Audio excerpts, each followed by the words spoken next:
예수께서 예루살렘 베데스다 연못에 가냘픈 희망을 가진 38년 된 병자를 찾아가시죠. 예수께서 그 병자를 보시고 그 병이 오래된 줄을 아시고 말씀을 건네시죠. 내가 낫고자 하느냐. 38년 된 병자는 엉뚱한 대답을 하죠. 나를 도와줄 사람이 아무도 없습니다. 그 병자는 그저 자신의 딱한 사정을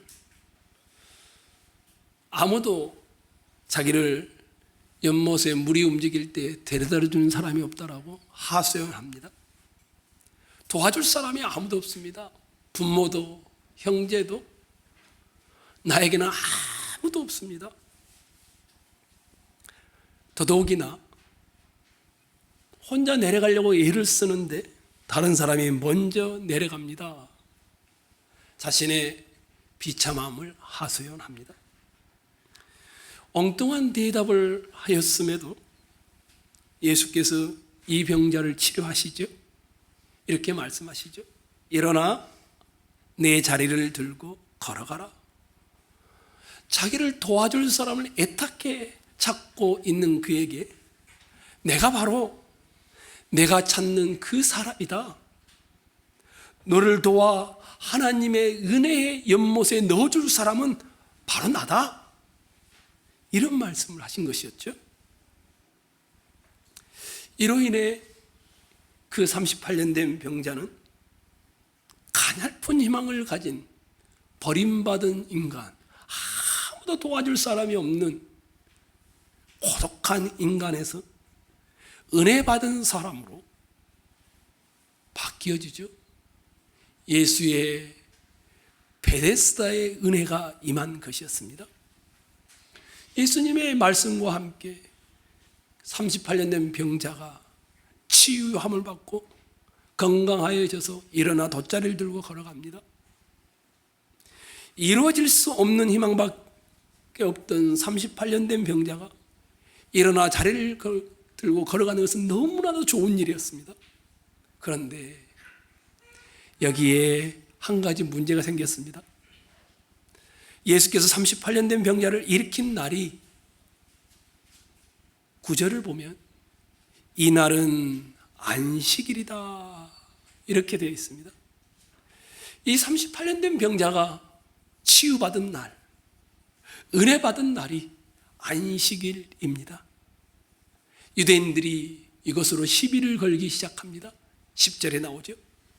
유대인들이 병 나은 사람에게 이르되 안식일인데 내가 자리를 들고 가는 것은 옳지 않다. 아마도 여기서 말하는 유대인들은 주로 바리새인들일 것입니다. 이들의 주장은 이런 것이죠. 오늘은 치유받는 날이 아니야. 안식일인데 내가 치유받고 자리를 들고 걸어가는 것은 일하는 거야. 그건 옳지 않아. 이런 내용이었습니다. 문득 떠오르는 질문이 있습니다. 왜 예수께서는 하필이면 안식일의 병을 고쳤을까요? 이 안식일 문제 때문에 16절을 보시면 그 당시 유대인들이 예수를 박해하기 시작합니다. 그리고 18절을 보시면 이 안식일 문제와 연관되어서 박해뿐만 아니라 죽이려고까지 하게 되어집니다. 그런데도 예수는 38년 된 이 병자를 안식일에 고쳐주며 논쟁을 촉발하는 이유가 뭘까요? 박해가 시작되고 자기를 죽이려는 계획이 시작되는 출발점이 되는 이 안식일에 이 병자를 고치시는 더 큰 이유가 있을까요? 예수님이 좀 성격이 개팍하고 아니면 짓궂어서 유대인들을 골탕 먹이려고 안식일의 병을 고치신 것일까요? 아니, 좀 서둘러 와서 하루 전에 병자를 고친다든지, 아니면 좀 늦게 그 안식일 다음 날 치유할 수도 있지 않습니까?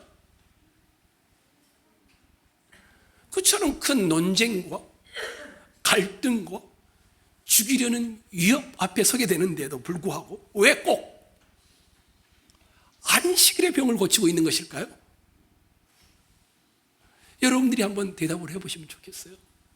왜 예수님이 하필이면 안식일에 38년 된 병자를 찾아가시고 보시고 아시고 말을 건네시고 병을 고치고 있을까요?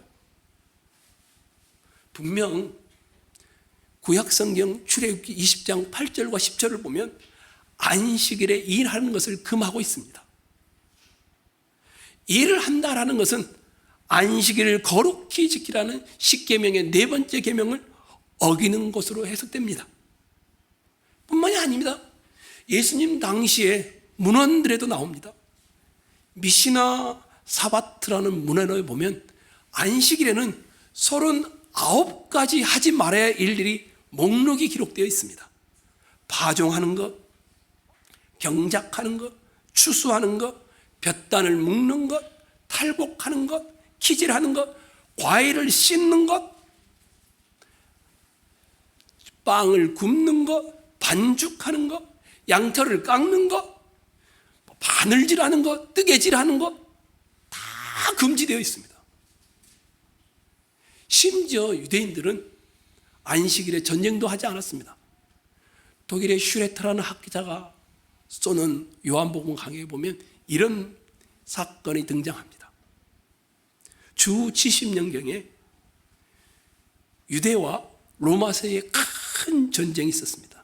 유대인들이 주로 로마에 대항하여서 최후의 전투를 벌였던 적이 있습니다. 그것이 마사다 요새라는 곳에서 전쟁을 벌였는데 이 요새는 난공불락의 요새였습니다. 로마 군대가 아무리 공격을 해도 마사다 요새를 함락시킬 수가 없었습니다. 어떻게 함락시킨 줄 아십니까? 유대인들이 안식일에는 전쟁도 하지 않는다는 것을 알게 된 겁니다. 그 점을 이용해서 로마 군대가 마사다 요새를 안식일에 쳐들어왔습니다. 근데 실제 로마 군대를 보고도 저항도 하지 않고 그대로 사륙을 당하고 있었습니다. 이런 규범에 따라서 안식일에는 온 예루살렘에 아무리 가벼운 물건이라도 짐을 나르는 사람이 없었다라고 합니다. 당시에 이런 문화 속에서 예수님은 안식일에 38년 된 병자를 위해 예루살렘 베데스다 연못까지 찾아가서 보시고 아시고 고치신 것입니다. 안식일에 38년 된 병자가 병에서 회복된 후 일어나 돗자리를 들고 걸어가게 된 것입니다. 유대인들이 보기에는 가만둘 수가 없는 겁니다. 그러면 예수님은 그 당시의 문화와 유대인들의 그 율법을 모르고 계셨을까요? 어린 시절부터 듣고 보고 배웠던 것들입니다. 그런데 왜 안식일에 박해받기 시작하면서 핍박을 당하기 시작하면서 죽음의 위험을 무릅쓰면서 안식일의 병을 고치고 있을까요? 분명한 목적이 있을 것입니다. 그 대답이 17절에 나와 있습니다. 한번 17절을 읽도록 하겠습니다. 읽겠습니다. 시작.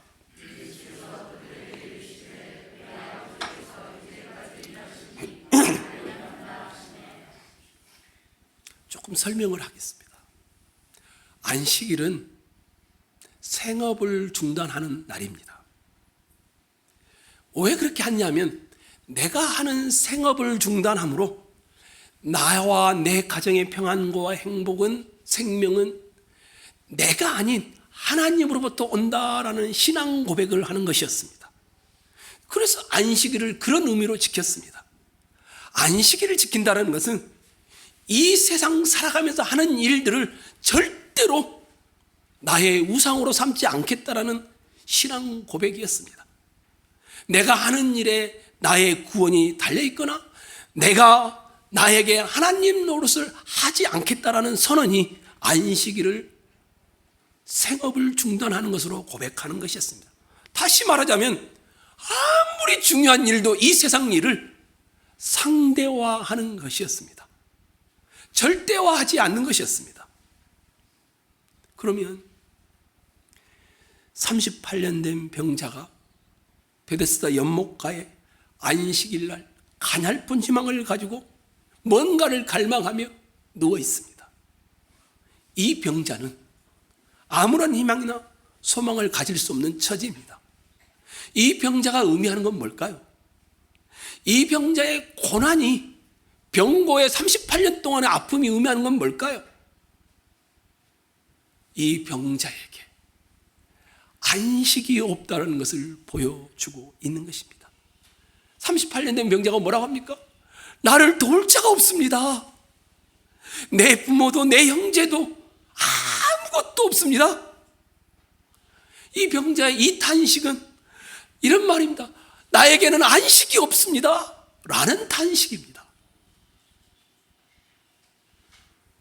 인생에게 안식이 없다는 것을 아주 극적으로 표현한 것이었습니다. 38년 된 병자가 이 안식일에 누워있다는 것 자체가 안식을 향한 절규이고 탄식인 것입니다. 이런 비참한 사람에게 일어나 내 자리를 들고 가라. 예수님의 이 말씀은 그럼 뭘까요? 안식일은 아무것도 하지 않는 날이 아니라 안식일은 사람의 연약함을 불쌍히 여기는 날이며 우리의 처지를 아버지 하나님이 깊이 동정하는 날이며 그 안식의 찬물 주기에 예수가 이 병자를 고쳤다는 것을 보여주는 것이었습니다.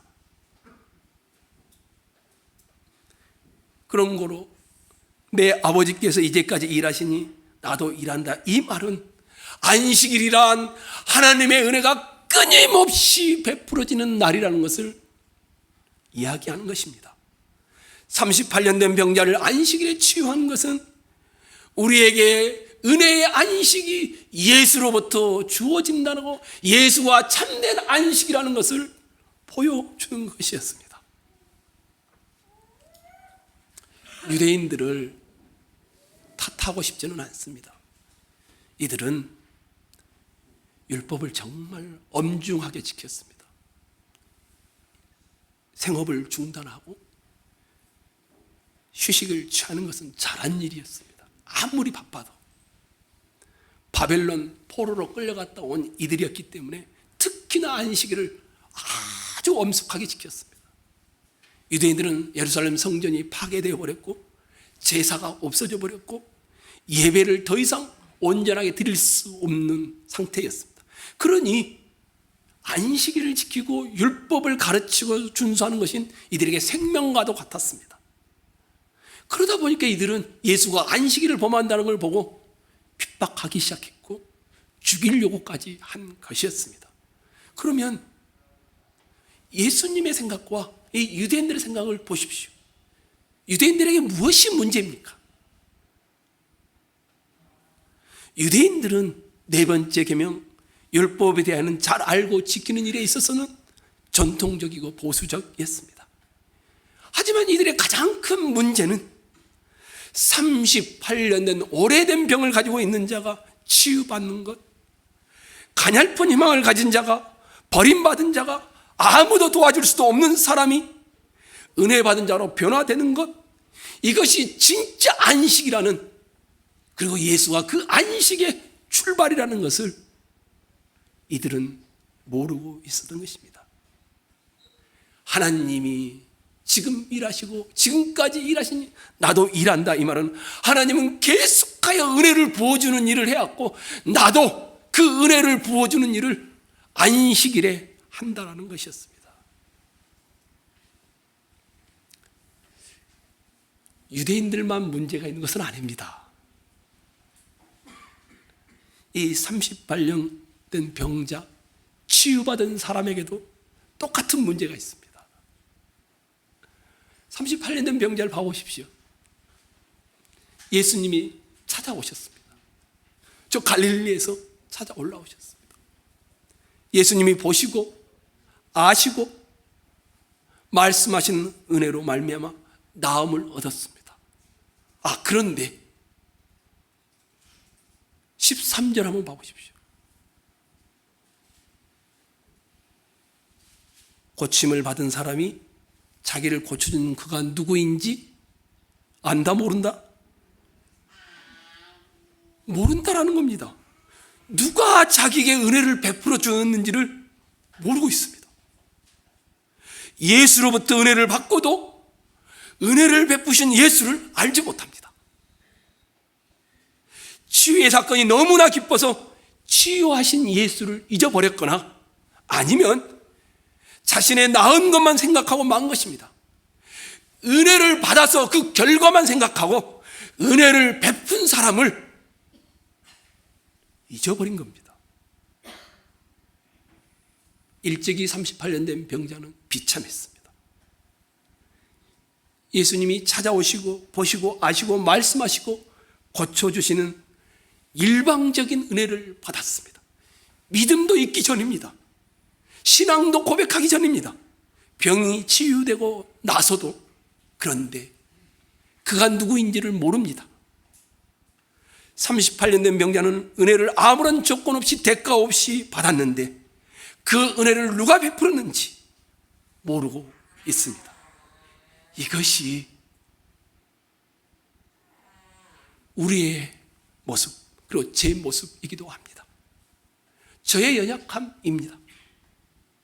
심지어 은혜를 받는 순간까지도 제 속에는 내 자신을 위한 이득에 몰두하고 있는 제 마음의 내면을 보게 되어집니다. 이렇게 제가 자기중심적인 사람인지 미처 알지 못할 정도로 말입니다. 예수로부터 은혜를 받았고 은혜를 받고 있고 은혜를 베푸신 예수가 있는데도 얼마 지나지 않아서 나만 남습니다. 예수가 사라져버립니다. 은혜의 결과가 마치 내가 한 것처럼 되어버리는 겁니다. 여러분은 그러지 않으시나요?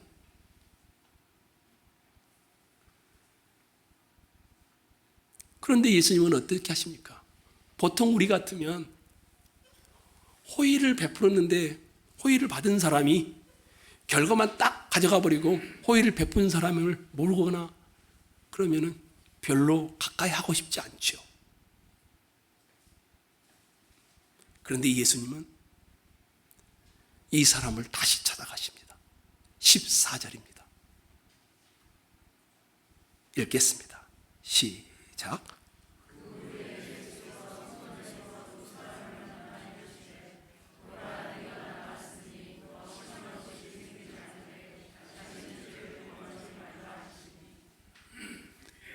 예수께서 다시 찾아가십니다. 예수께서 이 사람에게 또다시 찾아와 또 다른 은혜를 베풀고 있습니다. 38년 된 병자가 예수를 잊어버렸습니다. 그렇지만 예수는 38년 된 병자를 잊지 아니하십니다. 예수께서 그를 다시 성전까지 찾아가 만나시고 말씀하십니다. 다시는 죄를 범지 말라. 죄를 범하면 내가 더 상하게 될까 걱정된다. 은혜의 당부를 하는 것이었습니다. 38년 동안 병으로 고통당한 사람의 그 병의 원인이 죄 때문임을 알려주었고 그 병자에게 지속적인 은혜를 베풀기 위하여 은혜로부터 멀어지지 않도록 더 심한 것이 생기지 않도록 죄를 멀리하라라고 은혜의 당부를 합니다. 저는 이것을 은혜가 임했는데 그 위에 다시 은혜가 임하는 은혜 위에 은혜라고 말하고 싶습니다. 병자가 예수를 만난 것이 아닙니다. 여기서 다시 병자가 예수를 찾아간 것이 아닙니다. 예수가 다시 병자를 만난 것입니다. 병자가 예수를 찾은 것이 아니라 예수가 병자를 찾아 성전까지 찾아가신 것입니다. 그리고 치유의 은혜 위에 또 다른 은혜인 죄를 멀리함으로 상하지 않도록 하는 은혜의 당부를 하고 있는 것입니다.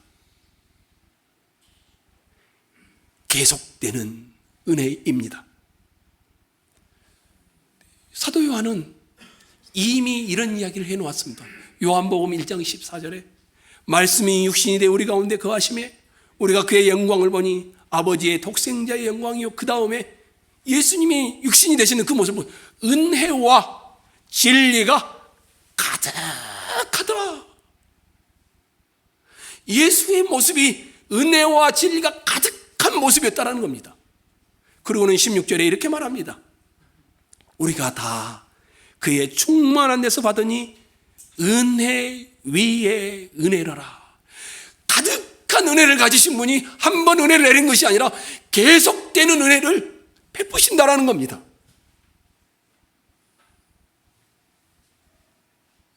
가득한 예수의 은혜가 계속 부어지는 모습을 은혜 위에 은혜라고 설명하고 있습니다. 계속되는 예수의 은혜입니다. 지난 주일에 예배 마치고 식사를 하고 구역 모임을 하는데 제가 한 구역을 참여했어요. 구역원들끼리 대화를 하는데 이런 이야기가 오고 갔어요. 자기가 하나님의 은혜로 구원받았다는 것을 안다라는 겁니다. 살아보니까 계획한 대로 인생이 되지 않는다는 것도 안다라는 겁니다. 그 순간에는 몰랐는데 뒤돌아보면 다 하나님의 은혜라는 것을 알겠다라는 겁니다. 성경도 그렇게 하더라는 겁니다. 자기에게는 자격이 없는데 그런 하나님의 은혜가 주어지더라는 겁니다. 그런데 자기에게 고민이 있다라는 겁니다. 조금의 시간이 지나면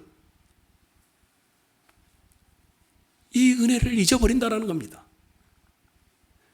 자기밖에 남는 게 없더라는 겁니다. 또다시 실패의 자리로 가더라는 겁니다.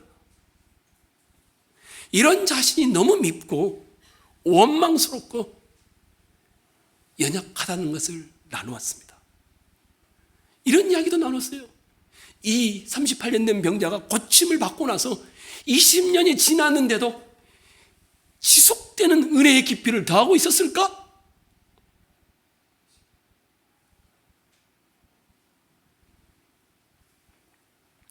하나님은 끊임없이 찾아와 우리에게 은혜를 베푸시는 분이십니다.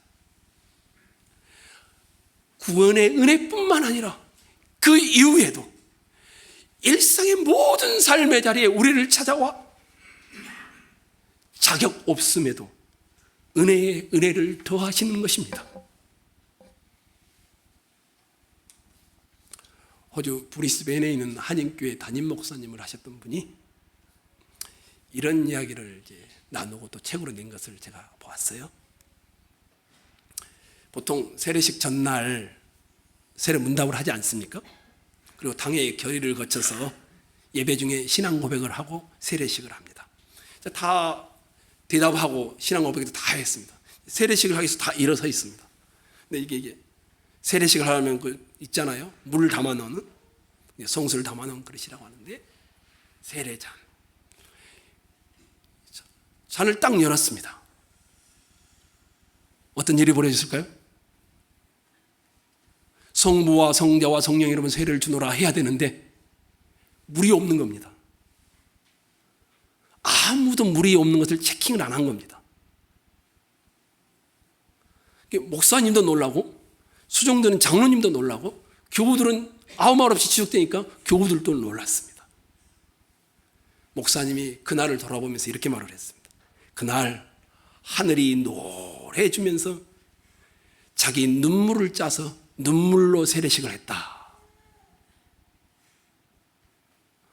이분이 똑같은 이야기를 또 하나 해주었습니다. 400여 명 되는 교회니까 성찬식이 1부와 2부가 있습니다. 근데 1부 때는 잘 마쳤습니다. 2부 때 성찬식을 하고 떡을 다 나눠줬습니다.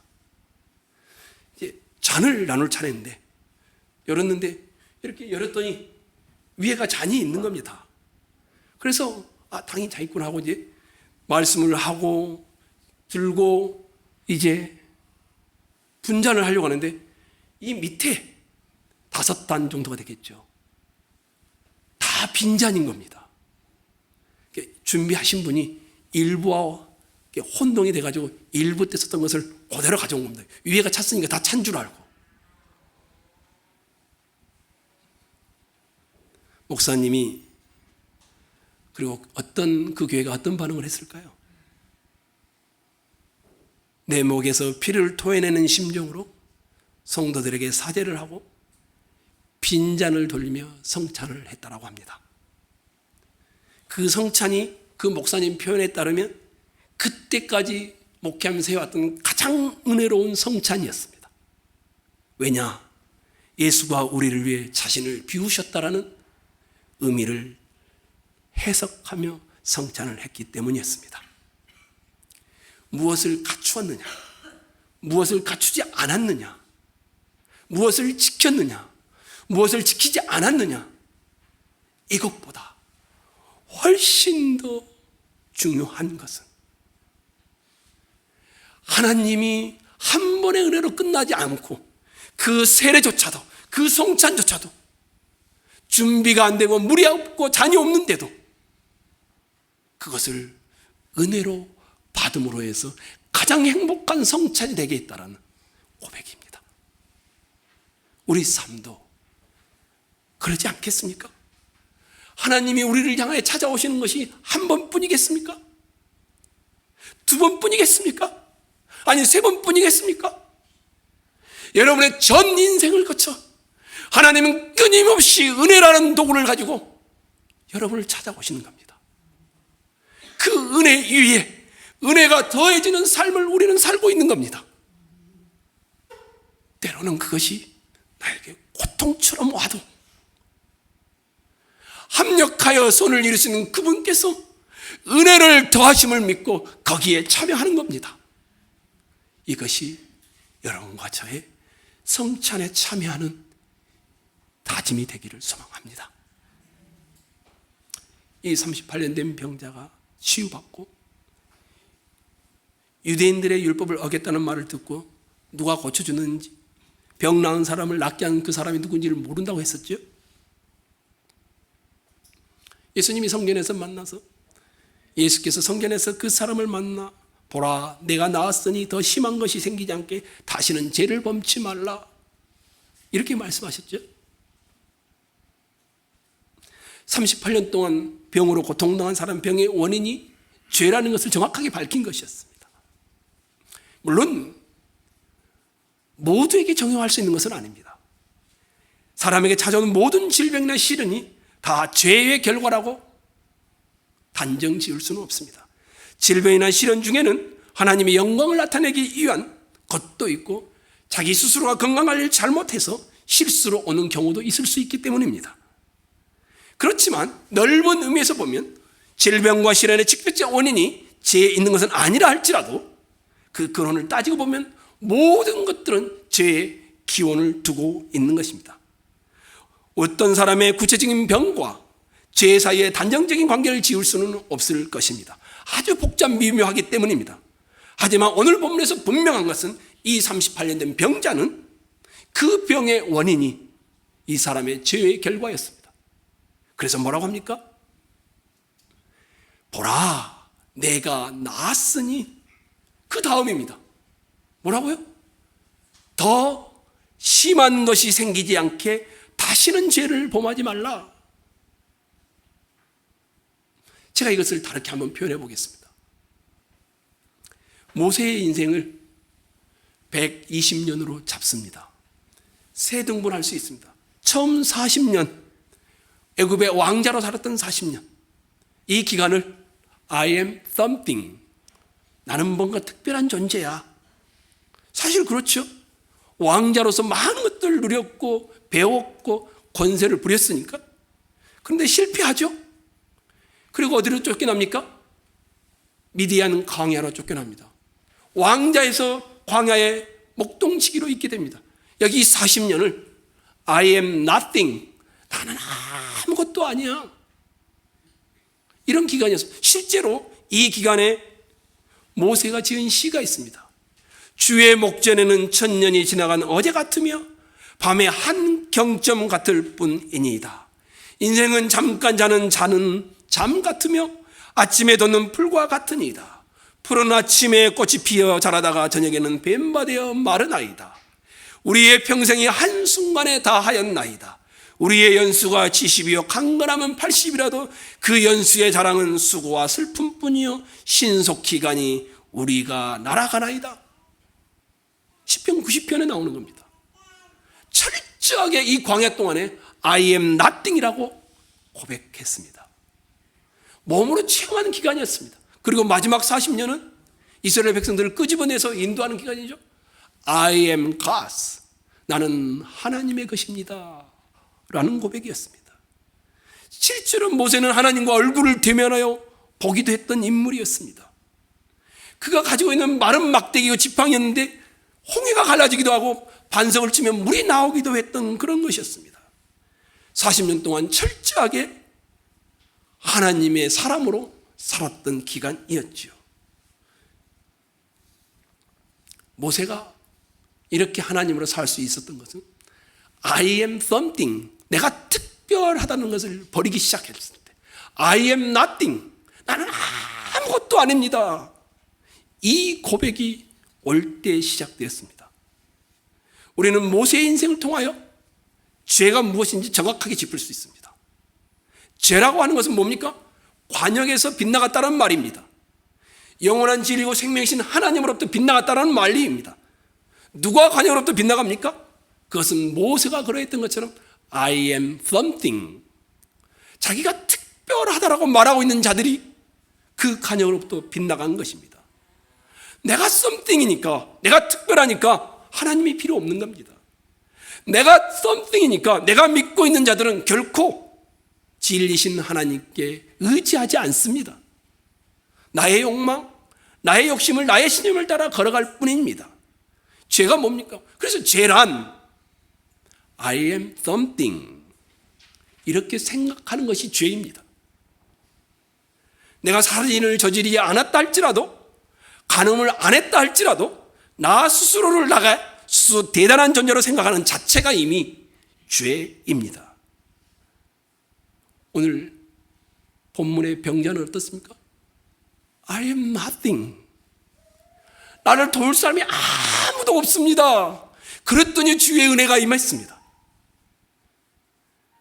자기가 누가 자기를 고쳐주는지 몰랐을 때 또 다른 주의 은혜가 임하게 되어집니다. 그리고 그 은혜는 뭡니까? 죄를 멀리 하라는 은혜의 당부였습니다. 예수께서 이 사람에게 다가오고 말씀하셨습니다. 보라, 내가 나았으니 더 심한 것이 생기지 않게 다시는 죄를 범치 말라. 이 말은 저는 이렇게 해석합니다. 하나님 앞에서, 사람들 앞에서 늘 나는 아무것도 아닙니다. 이런 태도로 살아가라는 것입니다. 오늘 여러분이 성찬을 대할 것입니다. 떡과 잔을 자기가 특별하다고 여기면 이것은 은혜가 되지 않습니다. 그러나 자기가 아무것도 아닌 I am nothing, 이런 태도로 떡과 잔을 대하는 자들은 주께서 치유하시고 주께서 안식의 은혜 위에 은혜를 더하시고 그를 보듬으실 것입니다. I am nothing을 고백하는 자들이 훨씬 더 그 길을 지키고 가는 것이 어렵고 중요합니다. 은혜의 자리에 계속 머물기를 원하십니까? 은혜 위에 은혜가 더하기를 원하십니까? 그러면 I am something이라는 이 생각을 늘 내려놓으셔야 되고 I am nothing이라는 그 자리를 늘 지키셔야 합니다. 저는 압니다. 여러분들이 하나님이 당신을 사랑합니다, 이런 말을 좋아한다는 걸 압니다. 내가 어떤 일을 했든 무엇을 했든 어떤 모습이든지 하나님의 사랑은 변하지 않습니다. 이것도 여러분이 좋아한다는 걸 압니다. 물론 이것은 은혜의 출발이 맞습니다. 그렇지만 계속되는 은혜를 누리기 위해서는 하나님보다 더 사랑하는 것, 즉 I am something이라고 생각했던 것을 회개해야 합니다. 이게 바로 죄를 멀리하라, 더 심한 것이 생기지 않도록 이 말의 의미인 것입니다. 우리가 거짓말하는 이유는 뭡니까? 하나님의 자녀라는 정체성보다 나의 이익이 앞서니까 거짓말하는 겁니다. 죄에 대한 회개는 죄 가운데 있을 때 이런 나를 사랑하시는 하나님의 사랑으로 끝나는 것이 아니라 매 순간 하나님의 사랑을 배신한 나의 모습에 대하여 통렬한 회개가 있을 때에 은혜 위에 은혜의 자리에 머물 수 있는 것입니다. 거짓된 은혜는 뭡니까? 가장 좋은 애가 독일입니다. 디트릿 본헤퍼라는 분이 그 많은 독일 교회와 독일 교회 성도들이 왜 히틀러를 지지했을까? 이분이 이렇게 말했습니다. 그것은 독일 교회 안에 값싼 은혜가 판을 치고 있기 때문이었다. 그들은 독일 교회 성도들이 이렇게 말했습니다. 하나님이 죄에도 불구하고 자신들을 사랑하신다라고 믿었습니다. 이 믿음은 어떻게 사는지는 별로 중요하지 않다라고 여겼습니다. 당시에 히틀러에 맞서는 것은 위험한 일이었습니다.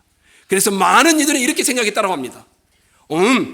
이것은 비겁하고 잘못된 일일 수도 있어. 하지만 하나님이 넘어가 주실 거야. 하나님은 우리가 죄인인데도 우리를 용납하시잖아. 이렇게 독일 교회 성도들이 말했다라는 겁니다. 하지만 우리의 구원을 위해 예수님이 천국의 영광을 버리시고 지상에서 생명을 버리시고 그로 인해 상상도 못할 고통을 당하신 값싼이 아닌 은혜를 우리가 받았다는 것을 까먹은 것입니다. 예수께서 우리를 구원하시기 위해 어떤 희생을 감수하였는지 보지 못하면 어떤 희생을 감수하더라도 기꺼이 은혜에 합당한 반응으로 살려고 하는 자세를 가질 수 없는 겁니다.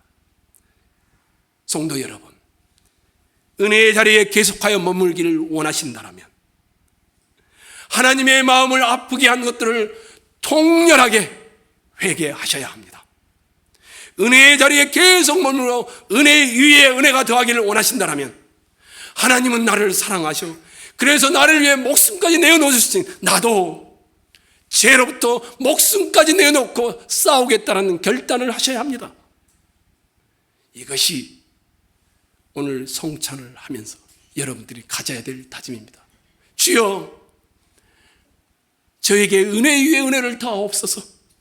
주여, 참된 안식을 저에게 더하옵소서. 주여, 저에게 떡과 잔을 통하여 내가 하나님으로부터 멀리했던 통렬하게 회개하오니 나에게 은혜를 부어 주옵소서. 이런 성찬이 되시기를 주의 이름으로 축원합니다.